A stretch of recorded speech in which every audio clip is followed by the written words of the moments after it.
We have felt a lot of momentum on the ground, especially with the work that we've been doing, not just in terms of my visits to the state, but over 100 organizers there, building relationships, getting our message out. And even now, we know that we're not as well known as some of my competitors. So it's very encouraging, and at the same time, there is a long way to go. It's Wednesday, December 18th. I'm Julie Pace, Washington Bureau Chief for the Associated Press. And this is Ground Game.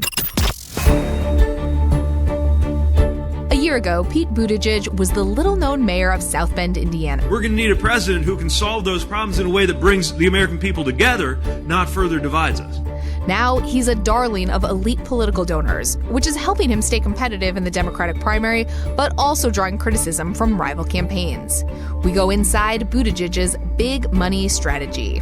Then we're on the ground in Iowa with one of the state's top Democratic strategists for the latest on the sprint to the caucuses. Pete Buttigieg has stunned the Democratic Party this year with his fundraising prowess, raising more money than a host of senators and a former vice president. But his courtship of big donors is also making him a target of rivals who argue there's just too much money in politics.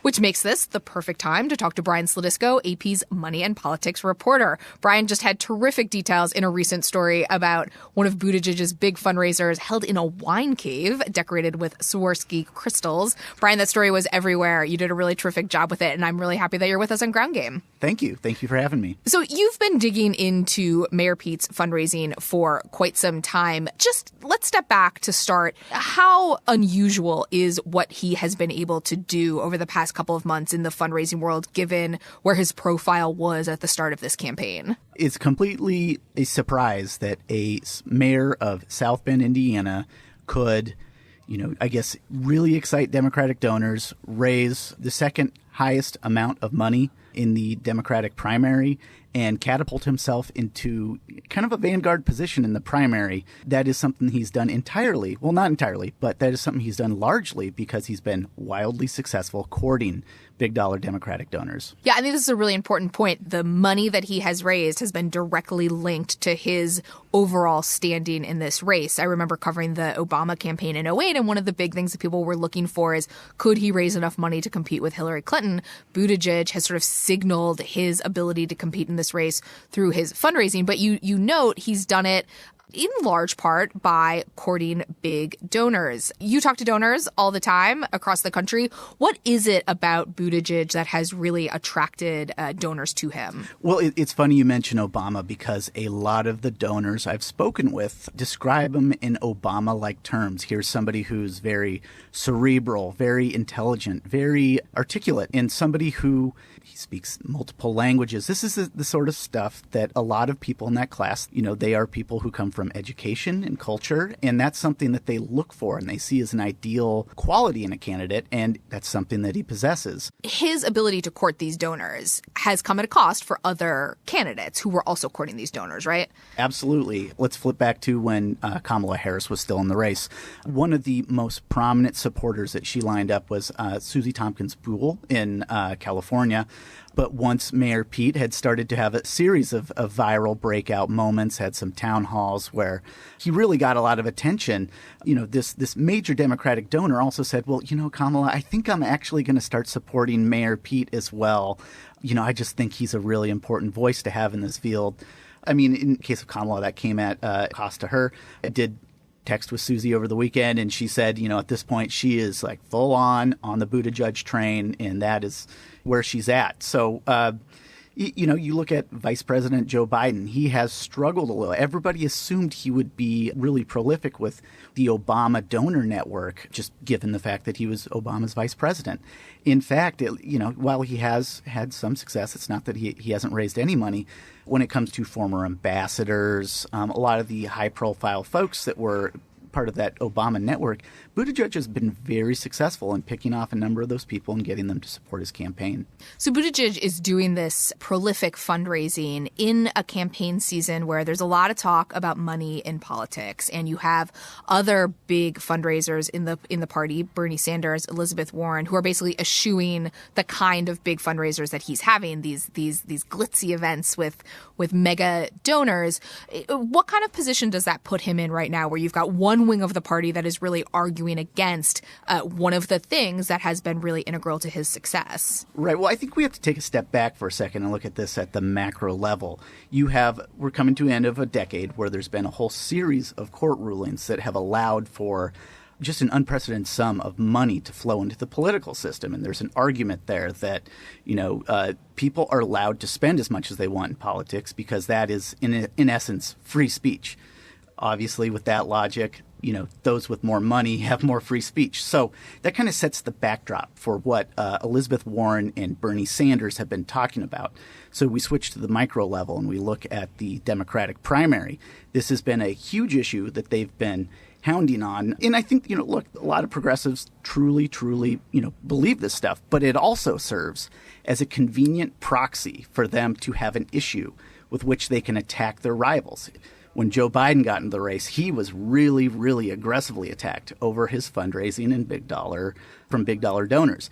Now that Mayor Pete is kind of the new threat to them, they have also gone after him over this issue. So it also stands in as like a proxy sort of thing to launch attacks. So how does a candidate like Buttigieg try to respond to these attacks? Are there steps that they can take in terms of transparency, in terms of just being open about who they're talking to in these big fundraisers? Right. So Mayor Pete has taken a couple steps to add some transparency to his fundraising over the past week. Under, withering attack from Warren specifically, he released a list of his bundlers. And for those not, totally up on this kind of obscure campaign finance lingo, bundlers are people who tap their own professional network of, or professional networks or family or friends to raise money for a candidate. So while they are prohibited from giving more than $2,800 per election, they can tap their friends, they can get their friends to write checks, and then they give to a candidate all these checks they raise. So Buttigieg released a list of bundlers who have pulled together more than $25,000 for him. He recently opened his fundraisers up to allow one reporter to come in and report on his remarks. It's notable, though, that his rivals, if they haven't completely avoided these big dollar events, they've allowed press in for months, and it was only once he was really in the hot seat that he decided to take this step. I think that's a really important point. For those of you who might not be familiar with how this works, basically that means that we've had candidates that go into closed-door fundraisers. They talk to really, really rich people, and the media doesn't get to see what they're saying, and therefore the public doesn't get to see what they're saying. I do think, and we've said this before, that it was a good call by Vice President Biden, I think at the start, to open up his fundraisers to try to make clear that what he was saying in front of donors was no more special than what he was saying in front of voters when he's out on the campaign trail. But this is something that a lot of campaigns have to grapple with. So the other big influx of money into the campaign in the last couple of weeks has come not through fundraisers, but from Mike Bloomberg's own bank account. He's a billionaire. He's running for president. He's doing it at the very last minute. How does his money potentially shake up this race? Last I checked, he was worth north of $56 billion. That is a lot of money. Basically, money is not an issue for him. He can spend whatever he wants, and it, ultimately amounts to a rounding error in terms of his own net worth. What he can put in the race is drastically more than, what some of the lower tier candidates can do. We have Michael Bennet, the Colorado senator, who just, announced that before the end of the year, he's hoping to raise $800,000 to help his campaign. That really kind of puts that $56 billion net worth versus $800,000 to a pretty stark relief there. He can flood the zone. He doesn't have to worry if his spending is inefficient. He doesn't have to worry about, let's pull out of this market because we really want to put it here and we have to stretch our limited resources. Then he can just flood the zone, play the whole table. None of it matters. He doesn't even have to raise money. He has his own money. He doesn't have to make choices. And I think that's one of the things that's so interesting about his candidacy. We often watch in these campaigns as we get into, the more serious phase of the campaign where we are now, and certainly as we get into voting, and we watch to see where candidates are maybe taking ads off of television because they don't have enough money to play in a certain state. It gives us a real hint at their strategy. Bloomberg can spend everywhere in pretty eyebrow-raising amounts. One of the things that I am struck by about his strategy thus far is he's doing it very traditionally. I mean, we're talking television ads. Are there any other candidates anywhere close to sort of matching the presence that he's going to already have in these later states? No. Okay, simple answer. I like it. Some of the Wizkid digital consultants I talk to, they scoff at it because they see that sort of spending is wasteful. They're used to trying to figure out the most efficient, best way to target your dollars, and when you're just flooding the zone, that is not that. When you are targeting, teenagers on a video game app with political advertising, they can't vote for you. But that said, a lot of the consultants, they're also in awe just of the sheer amount of money you can plunge into the race. The one potential hiccup for Bloomberg, of course, in all of this is that donations, the number of donations that a candidate gets is being used by the DNC as a qualifying factor for the debates. And at this point, Tom Perez, the chair of the DNC, says he's not planning to change that.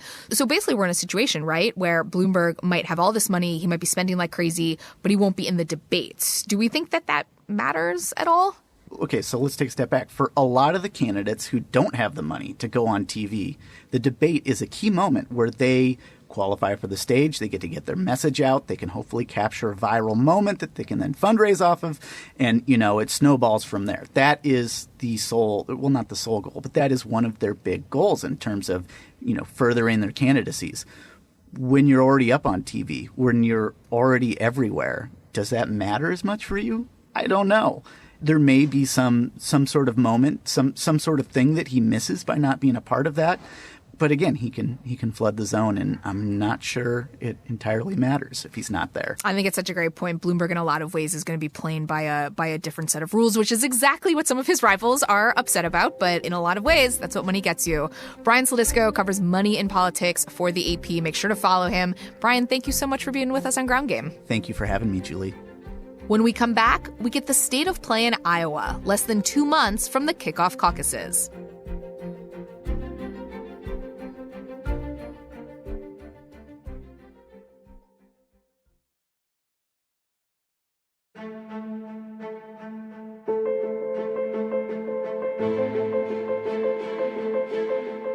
Democrats have been running for president for almost a year. And finally, the first voting contests are within sight. Iowa kicks things off on February 3rd, and no one knows the state of play on the ground there better than Sue Dvoskry. She's the former chairwoman of the Iowa Democratic Party. Sue, thank you for being with us on Ground Game. Thank you, Julie. So Sue has been telling me for about a year that it is early in Iowa, that it's too early to really know what is going on there. Is it still early, Sue, or are we starting to finally see how this race is going to come together? So we're at that place in the race, this happens every 4 years, where it actually is both early and, as you said, with insight. So we're certainly not at the beginning of the end, but we are at the end of the beginning. And I think that there's been some work done by other folks talking about how, we're entering now persuasion time, and that is very different than introduction time. So we still have 15 in the race, but for the most serious candidates in the top 8, they can't just be relying on their stump speech. They're not making introductions anymore. Many of them are really changing up what they're doing when they're out with voters. They're doing a much shorter exposition and more Q&A so that they can really begin that persuasion. They're staying in the room. They're meeting, with individuals because they're down to it now. So it is still fluid. It is not early. The vice president, I'm sure, would argue with this, but this race has never had a clear and solid front runner. It has developed into a clear and solid front 4 or 5, but there is still quite a bit of fluidity and movement. I think that's right. We've seen that top tier solidify, but certainly within it, I think there are still big questions. It's also amazing. You said the top 8 or so candidates in Iowa. We still have such a massive field. I want to dig into some of those candidates who are still in the race. But just quickly, Sue, you started off in this campaign as a supporter of Kamala Harris. She obviously dropped out of the race a few weeks ago. What was it about her campaign that just never seemed to click in a state like Iowa? Well, and I don't know that it was in a state like Iowa. Kamala Harris was set to run a national campaign, and she was running that campaign. I think that our conversation always is somewhere in the scale between center left and further left, very much mirroring my friends on the other side of the aisle, where they're center right and then further right. So on the arguably the further left, You've got two candidates that have staked out that territory in Senator Warren and Senator Sanders. So there's a fairly clear head-to-head matchup over there. In the center left, that conversation has been more crowded. It's been more challenging to break out in it. The other thing is, I think we do have three kinds of candidates at this point running. One are the Warren, Sanders, and Biden. This is their race. And then at the other end, you've got these candidates whose work life has not been focused around politics in the electoral sense. The Yang, Steyer, Bloomberg, that bunch, who does not have a specific professional political future that they're looking at. They're looking at right now, and they can stay in for a long time. And then you've got the ones in the middle of that who are, in fact, people who have made their careers in this field. As they think about what they're going to do next, they have got to make some different kinds of professional calculations. And I think that that's what Kamala Harris was looking at. Her field organization was remarkable. As a candidate, she is very good, and she is a good politician. But she's also, in her mid-50s. In her last election, she brought down 7.5 million votes. She is a senator, one of the two senators from our most populous state with the broadest kind of economic and ethnic diversity that exists. She did not see a path. And rather than dragging her staff, her organization, her reputation, and herself and her family through a keyhole to end up, having to make this decision anyway, I think that because she is a good politician with a future, she made a very smart decision to do this properly, to protect her people. But I think every one of these candidates, at some point, some sooner, some later, this is going to happen to 14 other campaigns. And each one of those campaigns is going to have to make a calculation based on the candidate themselves and their family, their access to money or the ability to raise it, and what their future plans are. So I think that the way she did this was smart. But like I said, this is going to happen again and again and again as we get closer. You make a great point, Sue. I mean, these are complex decisions when candidates decide to drop out of the race. And Harris is in the same situation that someone like a Gillibrand, I think, was in, someone who sees a political future ahead of them and wants to get out in a graceful way. And certainly will have other candidates who are probably in some stage of that decision-making process already at this point. You talked about Harris's ground game. Ground games in a state like Iowa are so important. Voters in Iowa literally have a chance to talk to all of these candidates if they want to in the lead up to the caucus. Who is standing out to you right now as having a good field organization? And particularly, is there anyone who may be flying a little under the radar nationally on that front? Well, the top 5 spots were kind of the same 5 names for a really long time, and Harris was in the 5th. So somebody's going to come into that 5th spot. Clearly, that looks to be Senator Klobuchar. But it is the case that the ground game, a thing that you can't make up. You can raise more money, you can buy more ad time, but what you can't make up is time. And the Warren campaign, regardless of the state polls, the Warren campaign field organization is simply top-notch. It just is really good. Now, those people have been collecting commit to caucus cards since last January, and they haven't lost any of them. I know that team. They're incredibly good. So I look for the Warren camp to actually outperform what those poll numbers look like, both in-state and nationally, because they have got that. They will be able to get their people out. They know who they are, and they will get them there. That's really so crucial in a caucus, which is obviously different than a primary. So the other person that I hear a lot about from folks in Iowa right now is Buttigieg. What is going on there? Is there a real boomlet happening for him on the ground, or do you think it's overblown a bit? I don't think it's overblown. I think that Pete's campaign is extremely smart. Campaigns generally do reflect the top. Pete is a smart guy. He's running a smart campaign.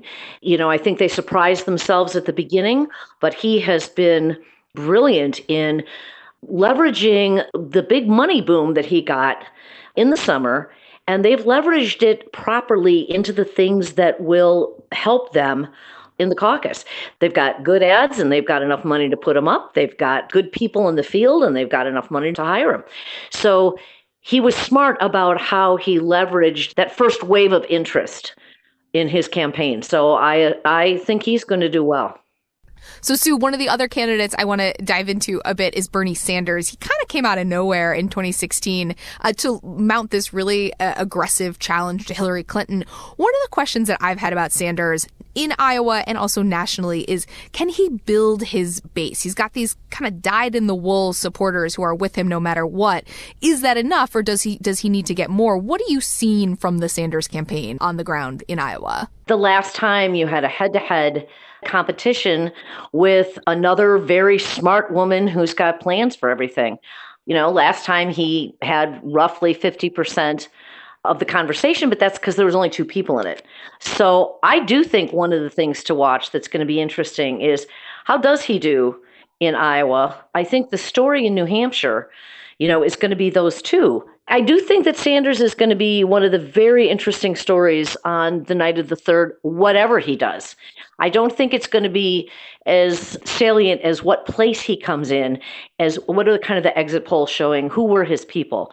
Are they the hardcore of what's left of, kind of his strongest base, the kind of voters that were anybody but Clinton, have got so many other choices to go to, or has he truly expanded? His own base isn't going to do it. Bernie as a persuasion candidate will be pretty fascinating to watch over the next couple of weeks. So, Sue, the backdrop of so much of what we talked about over the last couple of minutes is some real questions among some prominent Democrats about whether Iowa should even be first in the voting. What say you to critics of Iowa's kickoff role in the primary process? So one of the things I will say is this is a quadrennial conversation that happens every single 4 years, and it actually happens from the same people in kind of the same way. Now, that said, these candidates, and in fact, some of the candidates complaining about this, would never have had a chance in this conversation were it not for being in a place like Iowa. We have hosted over the last year and a half literally thousands of events for 28 candidates in bars and church basements and labor halls and libraries. Every single one of these women and men had an equal chance to have a hearing in front of people who take this responsibility enormously seriously.